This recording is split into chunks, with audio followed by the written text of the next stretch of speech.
Hi, everyone. Welcome to the session about how to analyze a small multifamily deal. Typically, a small multifamily is 2 to 4 units. They are classified as a small multifamily on a residential scale. They are also appraised differently, and they are also typically financed differently. You can fund those deals through a local community bank, or you can go with conventional lenders with loans which are typically will be fixed for even 30 years. So we have with us today MIH coach Robert Musso, and Robert is going to kick it off with explaining this deal, which will present how we underwrite and analyze. Underwrite means analyzing a small multifamily deal, in this case, 4 units. Rob, take it away. Hello, everyone. It's really nice to be with you today. Speaking about an introduction to underwriting, everyone's favorite topic, right? So, how did you guys purchase that deal? How did you get an LOI out? How did you analyze the numbers? Well, it all starts with underwriting. So, this is going to be a nice, simple, easy, don't panic, basic introduction to underwriting course. Um, we're going to start off with some basic and simplistic terms so that you can get your feet wet and get ankle deep in some of these terminologies and some of these easy and simple methods to help you out while underwriting deals. Now, Hadar mentioned it.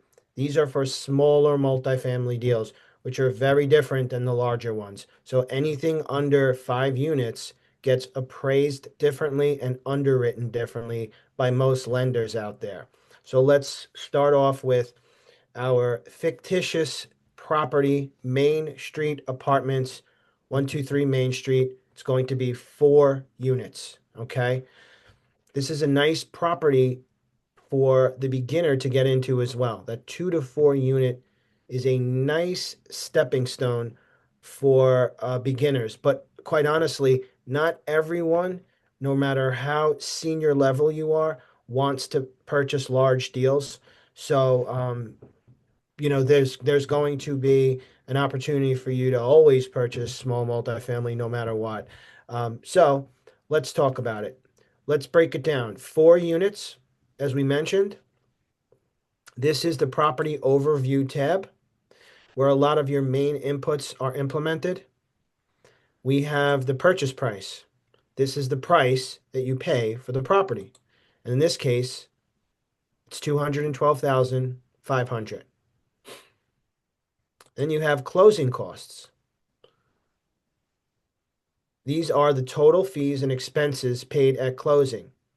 This includes the lender fee, your escrow fee, which is your deposit, your title, and your real estate taxes. And in this case, it's 5% of purchase price, which is $10,000. Then you have your estimated rehab. These are your repair costs. These are the costs to repair or improve the property. These will include roof, flooring, exterior, kitchen, paint, bathrooms, etc.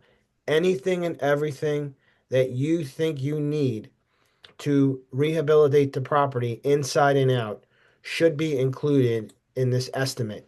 It's very, very important that you are aware of the rehab costs when purchasing a property because not only is it a figure that is very important to determine your proper metrics and returns, but you never want to get yourself in a situation where you're buying a property that needs a lot of work and you're not prepared to absorb those costs. So, quite simply, the total project cost is a combination of your purchase price, your closing costs, and your rehab, which is 246,500. That is your all-in cost. A lot of times, people will just consider the purchase price your all-in costs, but that's not true. You have to consider the closing costs and rehab costs for your total project costs because profit will be determined by the total project cost when you're ready to sell. Now, what is the after repair value? You'll hear this term a lot, ARV, after repair value. What is the value of the property after you repair it, after you finish those rehabilitation dollars that you set aside? And in this market, we estimate that to be about 300,000. So total project cost 246.5, after repair value 300. So you see there's a little bit of equity that's created as a result of that. How did we come up with some of these rehabilitation costs? Well, Hadar and I could get into this, and this is for another day. But when you inspect the property, when you analyze your market, when you understand the data and analytics of the market, and you trying to achieve your targeted rents in the marketplace, you're going to know how much money you have to allocate to the building to keep up with the competition, to hit those goals and targets of rents that you're trying to achieve. So with this particular project, we estimated some light rehabilitation, which is about $6,000 per unit times 4 units. So that's how we came up with the estimated rehab course cost, to keep it simple. We did not go heavy duty on all these other expenses that could be a part of every other project. Just for the sake of simplicity, we discussed a light rehabilitation cost of 6,000 per unit. Yeah, those typical expenses will be non-structural expenses. So we are not including potential properties that has structural work like foundations or massive roofs replacement or rehab of complete replacement of electric and those things which cost a lot of money. So typically for $6,000, you will get flooring, you will get painting, you might get a nice new appliance packages, you will get some fixtures like light fitting, ceiling fans, those things which we call cosmetic or light rehab. And the point that Rob made earlier is knowing your market. It's very important that you talk to your property manager if you have one, and also look at comparable rents in the area to establish what needs to be done to those units, to those existing units, to bringing up to par and to be competitive enough within the apartments which are currently offered for rent. So you really want to get that advice if you don't know the market when you're starting up. You got to leverage other team members, which will be your property manager, maybe fellow investors, to understand what you need to do to be competitive, but also offer a good product that will be attractive so you can get those premium rents that we are targeting. Yep, very, very important.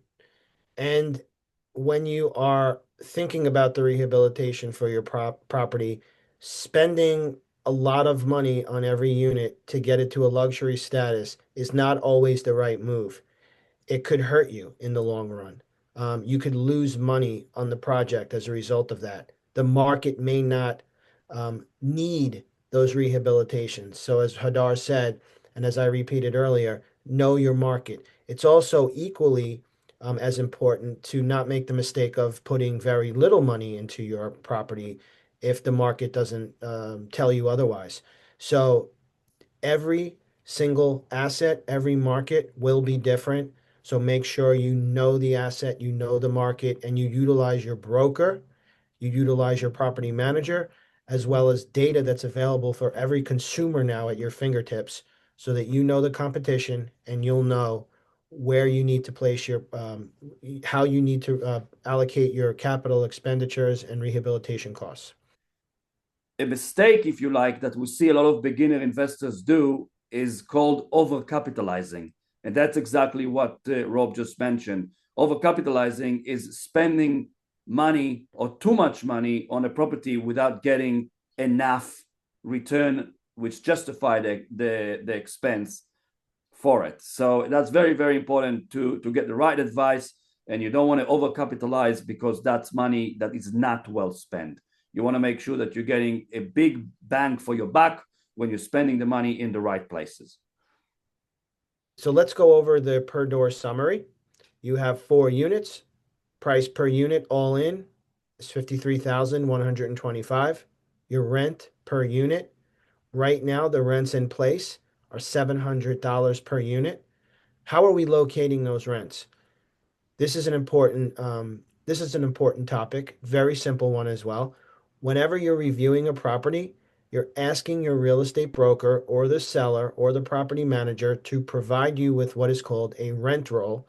A roll will show you all tenants, what their lease terms are, and what they are paying for rent.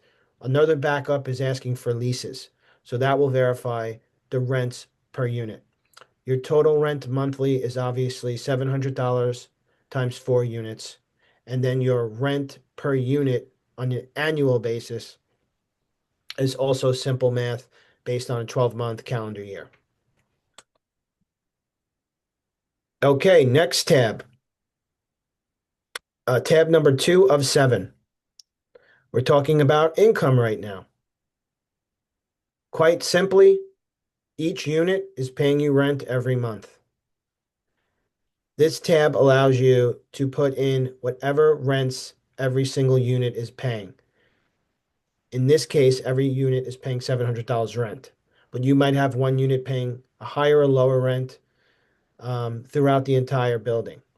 So again, that's gathered from your rent roll or leases, and you could incorporate that into this particular tab, which will give you your $2,800 figure. Okay. The gross rent is a total rental income received from the tenants before deducting any expenses. This includes base rent, late fees, pet fees, parking fees, and other recurring charges. So in this particular model, we have no other income, but other income could be represented by fees such as pet fees, parking fees, laundry fees, and things of that nature. And then that will give you your total gross income. So it's rent plus other income gives you your total gross monthly income. And it's all here written out for you. The total rental income received from tenants before deducting any expenses includes base rent, late fees, pet fees, parking fees, and other recurring charges. I just want to mention as well, Rob, that when I analyze a deal, typically things like late fees and things which are could change from month to month and not necessarily going to be a steady and accurate reoccurring income. I analyze the deal without those fees. I will include a pet fee if there is an existing tenant that is already has a pet because we know it's coming. But all those late fees and fees which are not necessarily going to reoccur in future months, I like to keep them out because that allows me a little bit of a more conservative approach. Yes, excellent point. Let's move on to tab number 3 of 7, which is your expenses. We're going to start off with what most lenders require when they're reviewing your building to provide you with a mortgage is vacancy.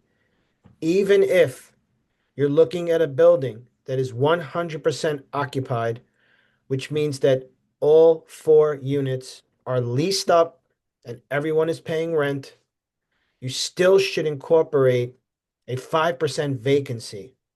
It's important to include this number. In some cases, it's as high as 10%. In some cases, it's as low as 5%.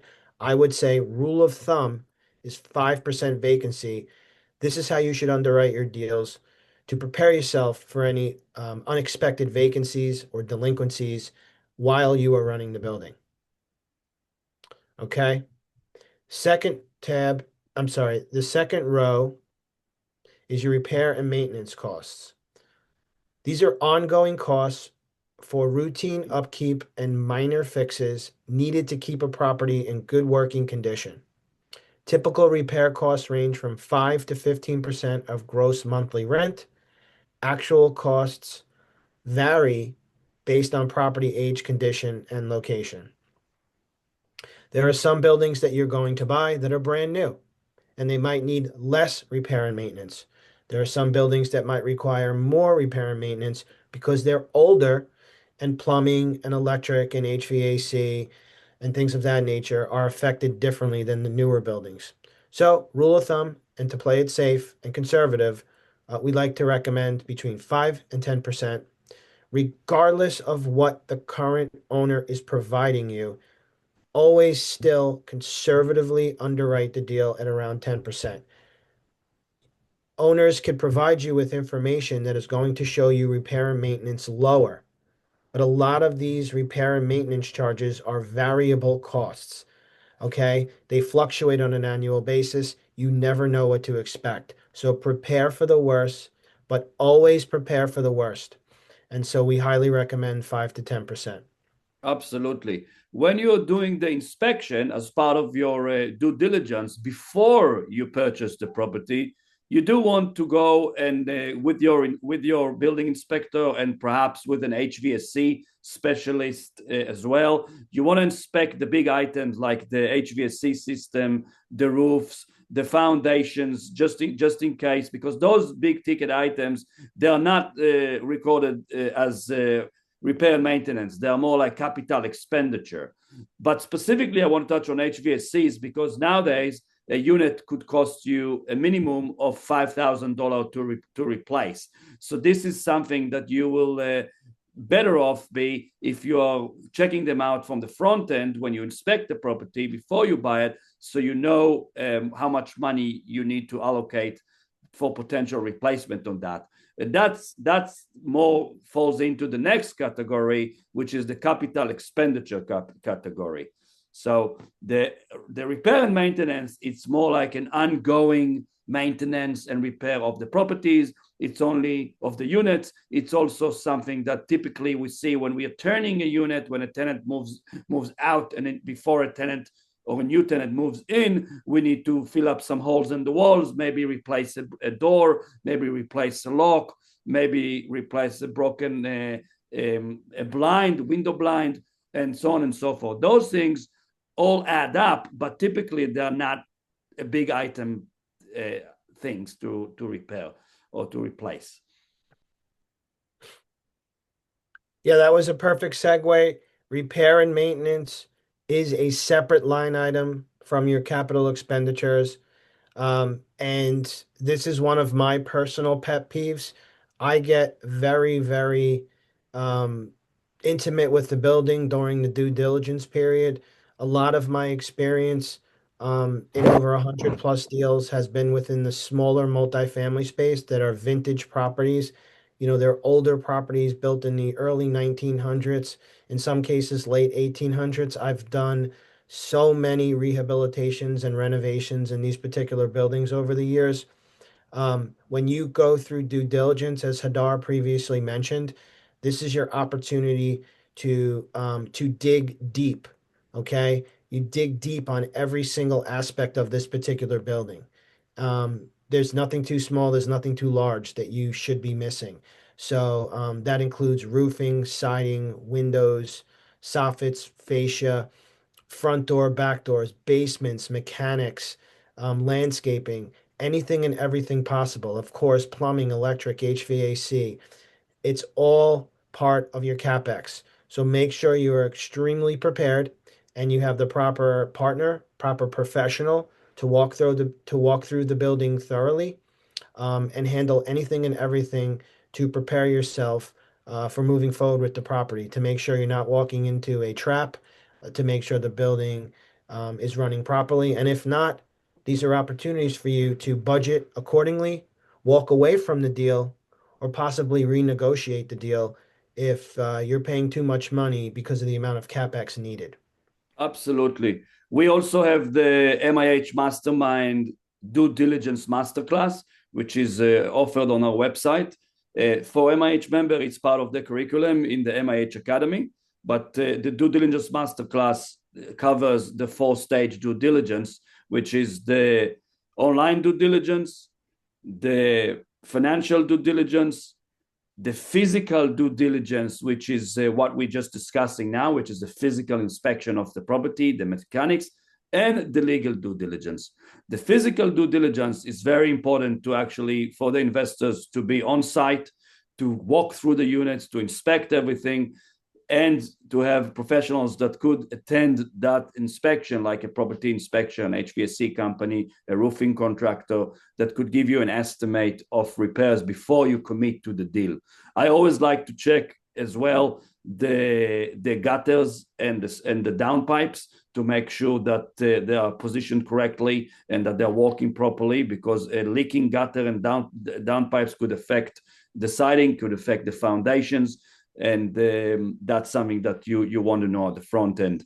Of course, we do electric panels inspections as well, because more often than not, you will need to verify the age and the condition of the electric panels, especially for an insurance company. And that's something that we cover the whole spectrum of due diligence within the due diligence masterclass, which we also provide the due diligence checklist. So if you want to learn more about the due diligence, you can jump on the MIH Mastermind Academy if you're a member, or on the product page and look at that particular due diligence masterclass. Great. Thank you so much. The property management category is for those of you who are unable to manage the property by yourself, otherwise known as self-management. You have to hire a third party to run the property.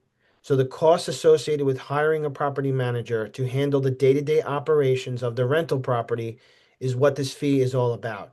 This includes everything and anything. Some property managers do very, very comprehensive work. Some do partial work.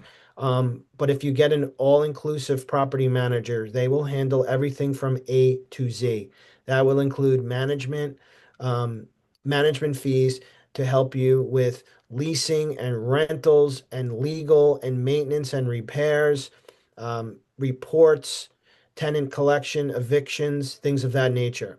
So all of these fees could potentially be included in the property management fee. If you are speaking to a broker, if you are speaking to a property manager prior to closing, you might have a better understanding of what fees are included. But we highly recommend on a 4-unit, normal property management fees are going to be around 10%. The more properties that you acquire, the larger the portfolio, the fee might go down with the property manager that you're working with. Your insurance. This is a very hot topic in today's day and age. This is 2026. Insurance has never been, this high in the United States of America, especially. And there's several reasons for it. Insurance companies are out there right now trying to mitigate risk and mitigate costs with a lot of natural disasters that have been going around across the entire United States, from the West Coast in California with the forest fires to the East Coast, up and down the coast with hurricanes and coastal floods. This has caused a lot of insurance companies to pay enormous amounts of money to their clientele.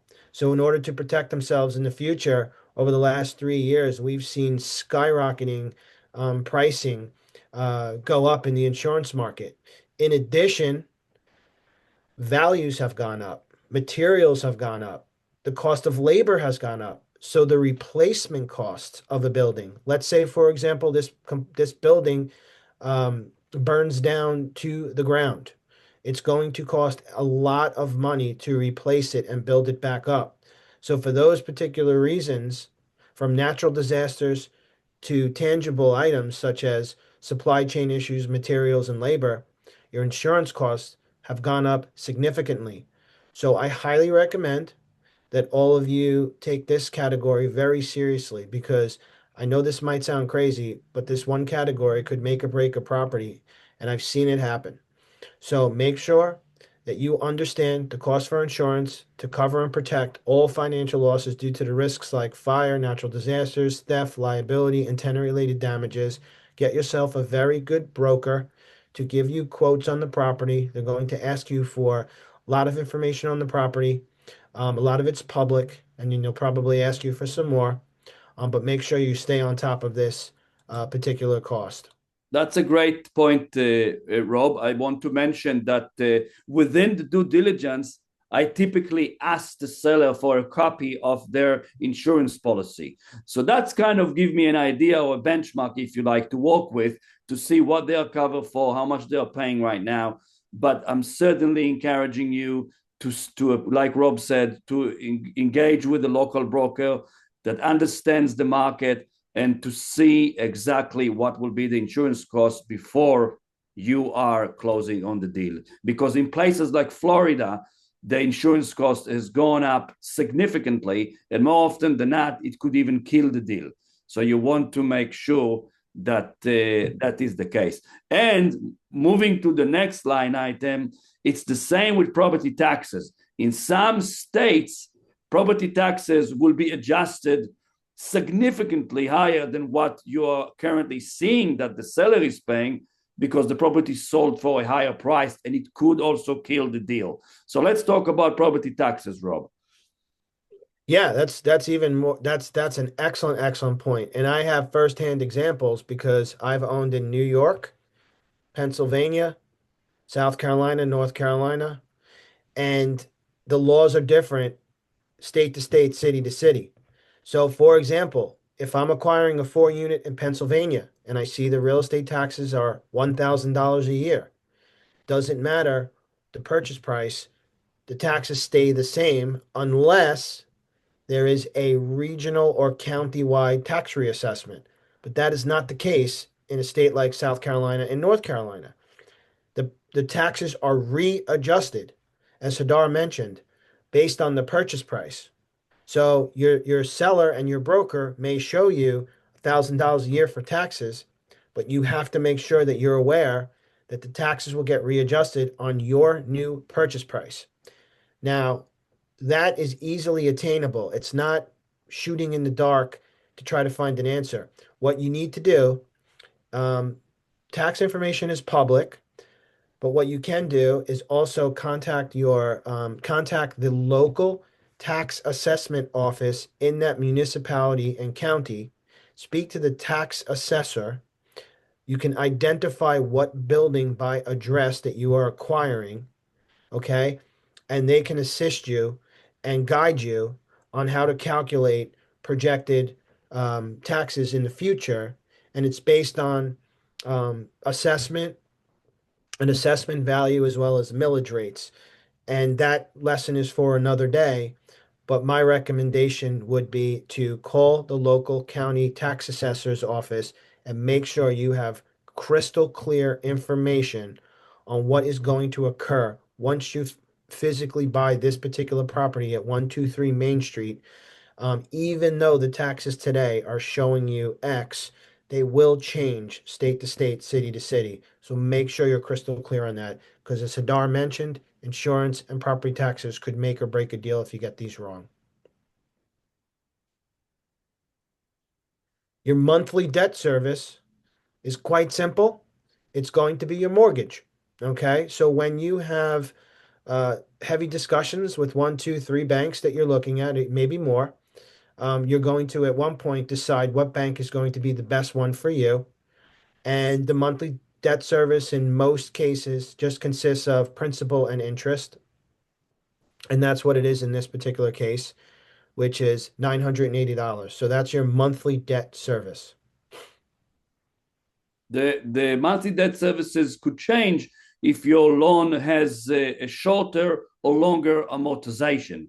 So if you're getting a conventional loan, which is a 30 years amortization, that means that your monthly payment will be spread over 30 years, in opposed to a shorter amortization, maybe 20 years or even 15 years. So the longer the amortization, the smaller the payments. And that's something that it's very attractive when you go into real estate. When you get longer amortization, it's better for cash flow.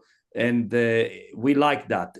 With the conventional lending, which is typically a loan that is fixed even for 30 years. So you're going to have a 30-year amortization with the same interest rates fixed for 30 years. So the first property I purchased, which was a 4-unit, I actually got a 4.5% interest rate fixed for 30 years on a 30-year amortization. And that's a good loan, if you like. And the reason I like it so much, not also because the interest rate is relatively low, is also because it is giving me certainty that the interest rate is fixed for 30 years, and I know exactly what will be the monthly debt servicing for the next 30 years. So that's the beauty about small multifamilies, 2 to 4 unit, which is classified as residential as far as lending is concerned and appraisals are concerned. And that's the beauty. You can get those loans, which are fixed for 30 years. Excellent point. And here's another tip for you as well. 123 Main Street, 4 units, XYZ City. Small deals love are small deals are loved by local small banks, community banks, local regional banks. So if you're looking for um, a lender to work with, it might be smart to drive and canvass the market or ask your local broker if they have any referrals for you locally. Because local banks that are very, very close to the communities that they sit in with branch offices or small headquarters, they love to lend on small deals that are in their backyard. I've done that many, many times over the years. And you form a nice relationship with the bank. They're very familiar with the market. It'll be a very approachable, easier process for you versus calling a larger bank or a larger broker, which could be less intimate, less personal, and that particular person may not know the market as well as someone who's physically sitting in their local in a mini branch or a mini headquarters or even a headquarters. So think about that when you're underwriting a deal. That could help you as well.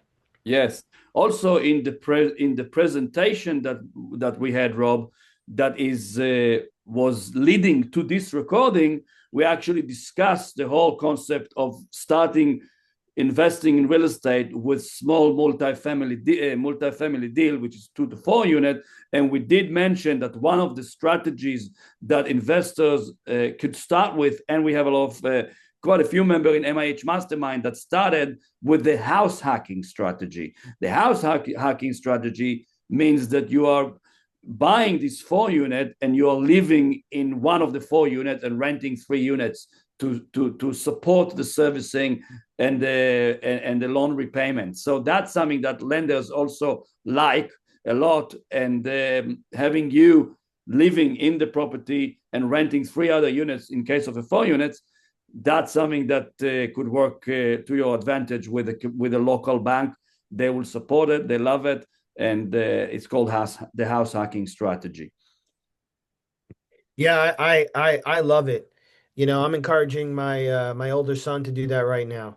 When he's a little bit older, I want him to house hack. I want him to show him the power of other people's money where he could basically live for free. House hacking is an absolutely spectacular option. That 4 to 8 unit property, it's great. I did it similar, but I bought several condos in the same building when I was in my early 20s. So it technically wasn't a multifamily building, but I owned several condos while I was living in one and owned one in the same building. And I was seeing multiple sources of income with cash flow to help me pay for the primary residence that I was living in. And then eventually I sold them all off.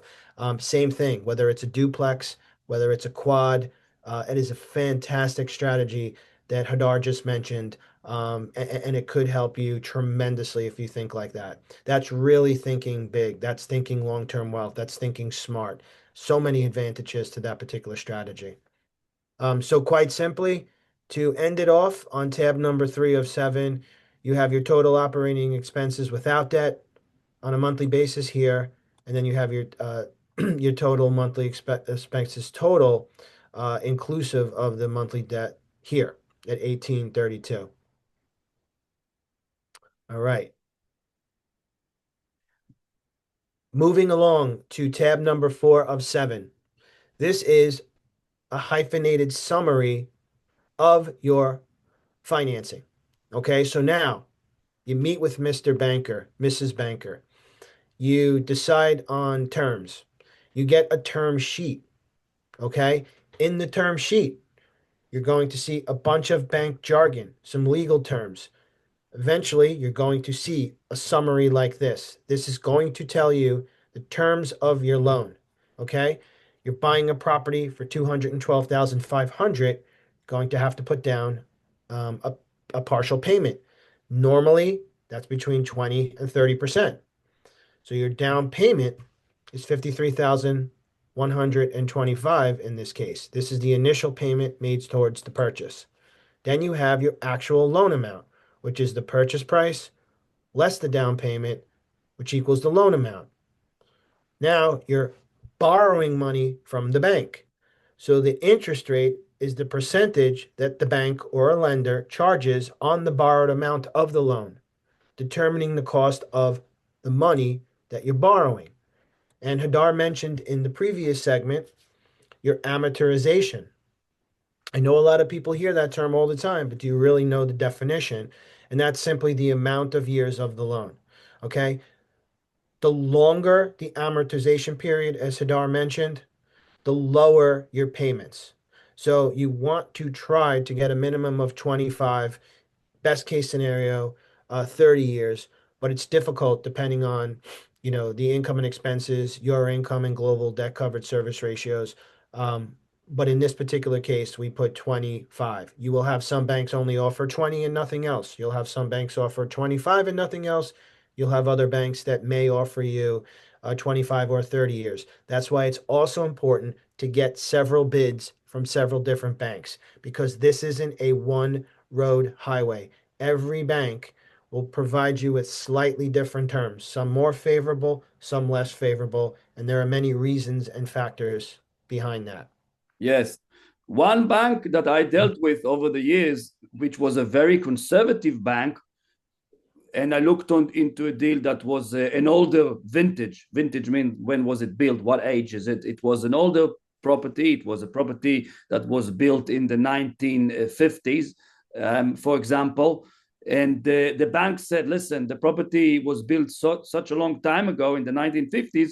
We're only willing to give you 15 years amortization. So the amortization is also could be depending on the age of the property and the condition of the property.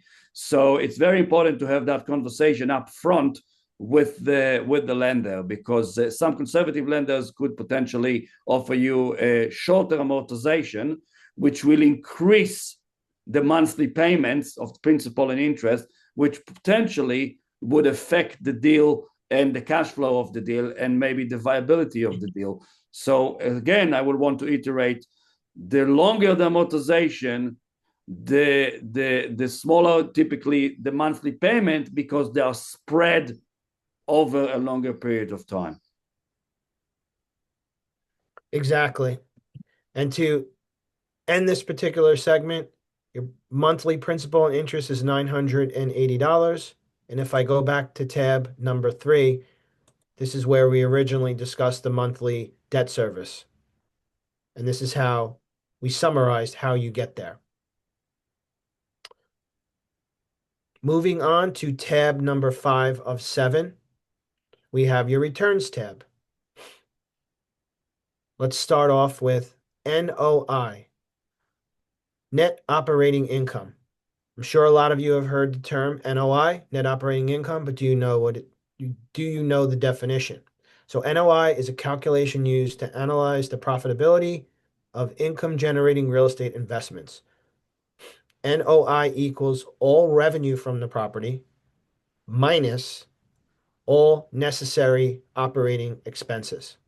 So all revenue minus all expenses provide you with NOI, net operating income. Then you have your annual cash flow. Okay, in this particular case, you have your NOI minus your debt, and your debt is going to give you your annual cash flow. Okay, so now let's talk about your all-in costs. So in this particular case, your all-in costs are 87,125.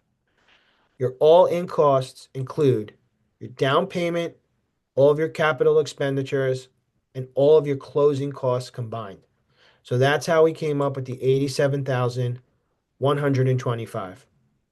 Your down payment was 53,125 plus your capex and closing costs 87,125. 125. I just want to mention that the capex that it's added to the all-in cost is actually your renovation budget. So that's what you bringing to the table as cash to renovate the property.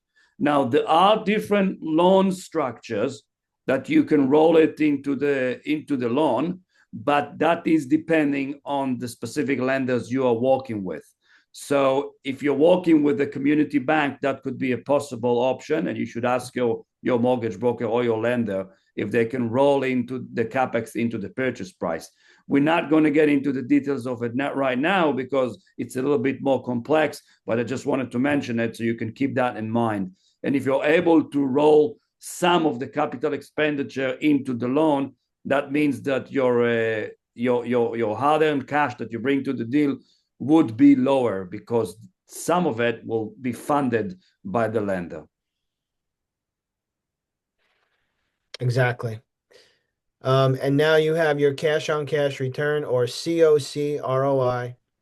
Your cash on cash return is a rate of return used in real estate transactions that calculates the cash income earned on the cash invested in a property. Anything above 7% these days is very good. And you could look at your cash on cash, you could look at the cash on cash return and compare this metric to many other forms of investments right now. For example, what are you yielding in the stock market right now? What is your certificate of deposit or CD yielding you? What about your money market accounts? What about your high yield savings accounts? Are any of these investments producing annual returns that are in comparison to your cash on cash returns? Yes, no, maybe. But real estate is diverse. It offers you an ability to appreciate the property in value. It offers you the ability to use other people's money to pay off debt, which is paying off your amortization and creating equity on other people's money. It gives you an opportunity for cash flow, your cash on cash return, and it gives you an opportunity to take advantage of many tax advantages for depreciation. So there are many, many advantages to real estate, brick and mortar, versus other uh, yielding assets, tangible, that are out there today. But this is one metric of several that you should look at to consider whether or not this is a good deal and whether it's a smart move to move forward. Your purchase cap rate, capitalization rate, aka known as capitalization rate. You'll commonly see it as the letter K as well. Capitalization rate is the rate of return of an investor can expect from an investment in real estate, assuming they pay all cash. The cap rate is used to assess the potential of various investment opportunities, giving an investor a quick way to analyze a real estate investment. However, it does not have limited usefulness as it doesn't take into account a mortgage.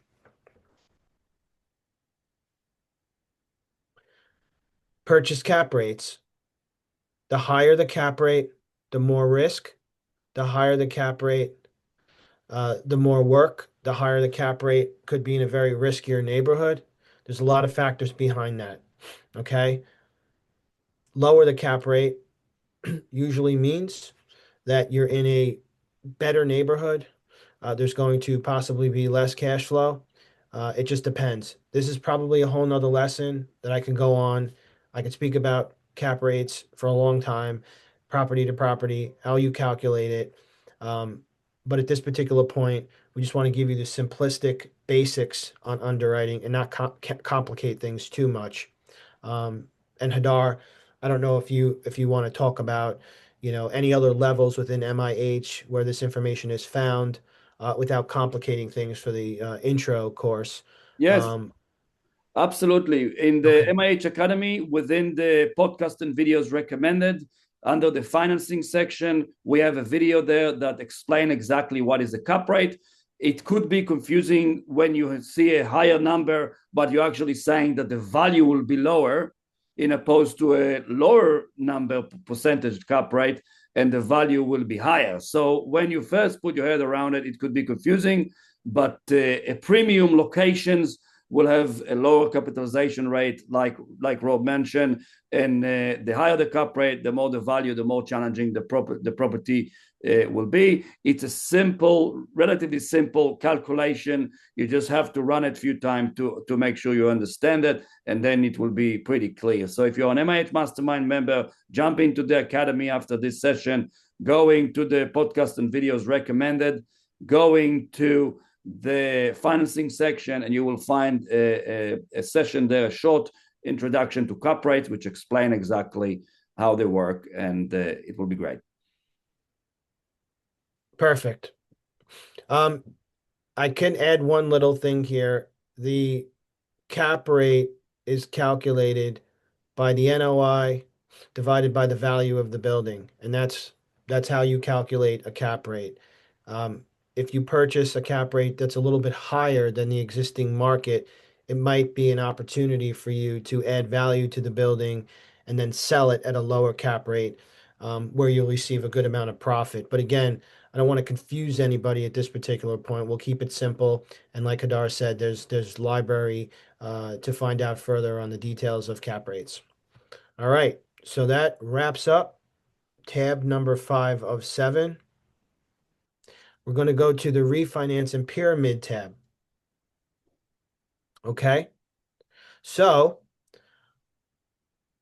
one strategy that many real estate investors utilize with brick and mortar real estate is a wonderful, wonderful opportunity to possibly refinance on the building. It's how I learned real estate when I was a very, very young man. Okay, my family members who came to this country, they were buying real estate long term.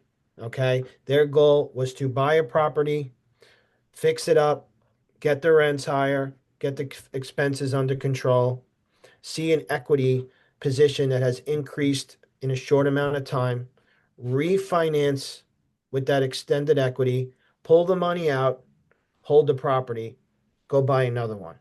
Okay. Refinance is a very, very powerful tool um, in real estate. Okay. So let's talk about how does one refinance when you own a building? Okay. There's certain refinance assumptions that you're going to have to be aware of before you present it to a bank to refinance the property, and you're going to have to understand if it's the right time. So you have your after repair value, which we mentioned in an earlier segment. Okay. Remember that? Your ARV, your after repair value. Okay. Our all-in cost was around 247.5. Your after repair value is 300,000. So you've created equity in the building. In addition to your down payment of 25%, you've also increased the value of the building as well. So there's some built-in equity on the deal now. This is what we call a manufactured equity. You bought the property, you renovated it, you added value to it, and you created, like Rob said, you created additional equity. And now your equity position in the property is higher than where you started, because not only you have your down payment that stays the same, and perhaps your renovation that you put into it, but you also increased the value, so you got a larger portion of equity there. Absolutely. And then you're going to have your refi LTV, your loan to value, right? And we're purchasing this property with a 2575 LTV, 25% down payment, 75% loan. So we're going to forecast that these terms are going to be exactly the same when we refinance. Okay, so your refi LTV is at 75%. Your refinance closing costs, when you refi a building, there also are going to be costs that you have to incorporate. Um, and they're not as high as a sale or a purchase, but there's still costs involved. So we estimated $10,000 on this particular one. And now this is a really important one, right? Underwriting, they say, is an art, a science, and speculation. And that means that there's always going to be an aspect of underwriting that is going to be a strategic guesstimate or speculation. Um, and that's going to, because you can never predict the future no matter what. You can look at 100 years of history and there's certain indicators and there's certain items in history that repeat itself with cycles, but you never can predict what is going to happen in the future because there are so many unpredictable factors that happen on a macro and microeconomic level. There could be wars, there could be natural disasters. We recently had COVID, and there could be many other factors that affect macro and microeconomics. So we closed on the property at one interest rate when you first purchased it, but your new interest rate will change over time. It could go up, it could go down. So in this particular case, the new interest rate is going to be 6%. And we're going to also factor in the ability to amortize the loan at 30 years versus 25 previously. So that brings you to a current loan balance of approximately 166,875. So now you have your new loan amount at 225,000. Now here's the beautiful aspect of the refinance, because you're going to be able to pull money out. Okay? Money is going to come back to you in your pocket as a result of the hard work and equity that you've created. Okay? You can now take that money back. Now, tax free. Now you can go on vacation with it. You can go to Las Vegas and gamble it on black or red. Or you can be really smart about it and reinvest it into another piece of real estate, which is what a lot of us do in the MIH family. We just keep buying real estate with smart moves like this. Okay. This is a way to grow your real estate farm and continuously grow generational wealth and equity. You buy, you rehab, you refinance, you repeat. Um, that's not the only way to do things. Like I said, in a joking fashion, there's many other ways, but this is a beautiful way, a very smart way to grow wealth for you and your family. And then you're going to have your cash out after costs, because there are some refinance closing costs. So if you see here, 58,125 are your cash out before costs, less the 10,000, 48,125 in your pocket. Your new monthly principal and interest, it was previously 980. Now it's 1,348.99. And you still have a chunk of equity remaining in the building. Isn't that a beautiful thing as well? So you still have nice value in the building. You're still at a 2575 LTV. You've pulled money out of the building that you now have in your pocket, and you could purchase another duplex, another quad, or anything that you want to do with that money. Okay. Now these two particular tabs, not to confuse you, um, this is just something additional that we had in here. Target cash reserve to keep. You might want to consider taking a couple of dollars from that amount, just putting it aside. God forbid there's an emergency, right? Anything can happen. Maybe there's going to be a roof issue, HVAC issue, plumbing, electric, something. So we highly recommend that maybe you conservatively just allocate a couple of dollars aside. God forbid any emergencies happen. You want to have that ready, and you're getting the refinance, cash on hand. So take a few bucks out and maybe put that aside. And then even if you do take out the 5,000, you still have 43,125 available for that next deal if you're going to go buy another single family home, two family, three family, or quad. This strategy is one of my favorite strategy, and it's actually my core strategy. We also call it the refi and roll strategy. So we are buying an asset, we're improving it, we're adding value to it, and then we are refinancing the money out of the deal and rolling it into the next deal. It's a great strategy to keep building your portfolio. And when we're analyzing multifamily deals, even larger deals, we want to make sure that we have enough equity upside through adding value to the property that allows us to refi and roll money out of the deal.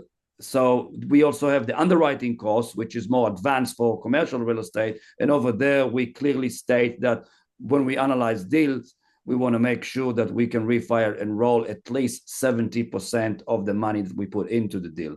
So that's kind of a metrics we're working on. But this is a very powerful strategy, and it really allows you to have the velocity of money, to shift the money from one property to the next one. And like Rob said, to start build your portfolio and create a generational wealth assets. Excellent. So we're going to wrap it up now with tab number 7 of 7. After all of that is said and done, do you move forward or do you move apart from the deal? And what does the overall deal represent? Okay.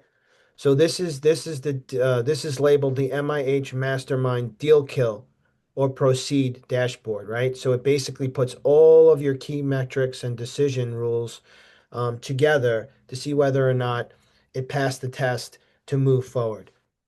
And it goes over your income, your expenses, your debt service, your cash flow, your NOI again, your annual debt service, your debt coverage service ratio, which is going to be extremely important to the banks. Again, your cash on cash, your cap rates, price per units, rents. Everything that we covered in every lesson in every tab. Okay. Um, and this is, but what we didn't cover right yet was your cash flow, right? So after everything that we discussed, a lot of people are concerned about cash flow because you have to have an ability to hold the asset longer term without having it affect you financially. If it's a negative cash flow situation and you physically do not have the income, that's one item that could affect whether or not you should be moving forward with the deal or if it's worth the value. And it also could affect getting a loan because the banks are going to get concerned now that it's not cash flowing and producing. And then if you don't have a job, if you don't have steady income, if you don't have other rental properties, it could cause a whole bunch of problems. But this is a good situation here because the minimum monthly cash flow is at $500 a month. You have your decisions to proceed. You have your cash flow test that passed, debt coverage service ratio test that passed, cash on cash passed, and your price per unit passed. So at this particular point, Main Street Apartments, purchase price 212, 500.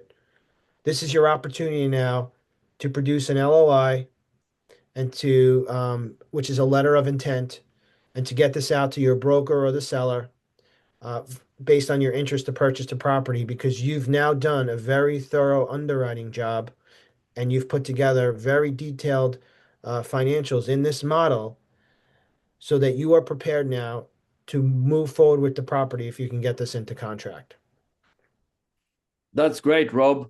So, if you are interested to receive a copy of this underwriting template to analyze future deals, feel free to drop us a comment through our website, which is mihmastermind.com. And if you are a member of the MIH Mastermind already, you will have that attached to this particular lesson.